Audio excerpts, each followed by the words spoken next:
Bonjour à tous. Tiens, j'ai dit bonjour, et ça tombe bien puisque ma lettre d'information de l'Express sur le bout des langues cette semaine est consacrée précisément aux formules de politesse. Et la première règle qu'il faut savoir dans ce domaine, c'est que les formules de politesse jugées adéquates changent avec le temps. Savez-vous par exemple qu'au XVIIe siècle, il était fort recommandé dans un ouvrage qui a eu un très grand succès consacré à ce thème, de terminer une lettre par cette formule: vous aimez trop la justice pour ne pas accepter les effets de ma reconnaissance. Considérez qu'aujourd'hui, vous pouvez terminer votre lettre comme ça, je ne vous en empêche pas, mais je ne suis pas sûr qu'elle soit perçue comme l'incarnation des règles de savoir-vivre. Savez-vous également qu'il y a 100 ans à peine, ça n'est pas si loin, il était conseillé d'utiliser cette formule: je suis tout à vous. Bon, bah, à l'heure de MeToo et de la lutte contre le harcèlement sexuel, si vous êtes une jeune femme, je ne vous conseillerais pas vraiment de terminer vos missives ainsi. Voilà, donc ça change avec le temps, et ce qui change également parfois, c'est la perception d'une formule. Je disais bonjour tout à l'heure. Savez-vous que c'est une formule à connotation religieuse?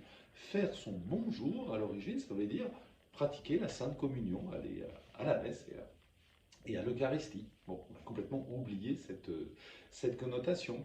Même chose avec salut. Salut, c'était une formule réservée aux chrétiens jusqu'à la fin du premier millénaire, qui consistait à souhaiter à l'autre d'être sauvé, d'échapper à l'état de péché. Tous ces renseignements, je les ai trouvés dans un livre que je vous recommande parce qu'il est très agréable à lire et on apprend beaucoup de choses, qui s'appelle La politesse, qu'a écrit le linguiste Jean Pruvot aux éditions Talandier. On y apprend aussi, évidemment, que les règles de politesse, elles changent selon le temps, je le disais, mais dans l'espace également. Il y a une anecdote que j'ai découverte dans ce livre. On est en 1861 sous Napoléon III, et Napoléon III reçoit au château de Fontainebleau la visite du roi de Siam. Siam, c'est l'ancienne Thaïlande. Alors, il y a là beaucoup de monde, beaucoup d'officiels, les ambassadeurs de Siam notamment, qui sont là. Et quand le monarque entre dans la pièce, on voit les ambassadeurs de Siam se jeter au sol à plat ventre et ramper vers leur monarque. Attitude qui a paru ridicule à tous les officiels français, évidemment.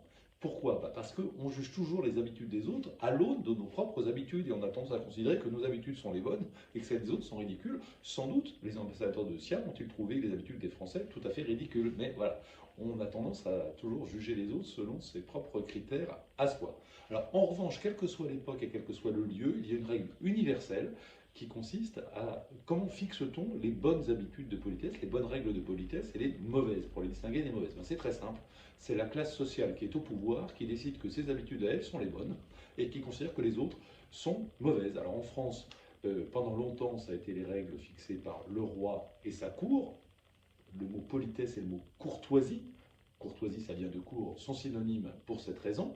Et puis depuis qu'on a guillotiné ce pauvre Louis XVI, ça n'est plus évidemment la cour qui fixe la règle, mais la classe sociale au pouvoir qui a changé, qui est devenue en gros, pour simplifier, la bourgeoisie d'Île-de-France, a fixé ses règles en considérant que ses habitudes à elle étaient les bonnes et que les autres étaient ridicules.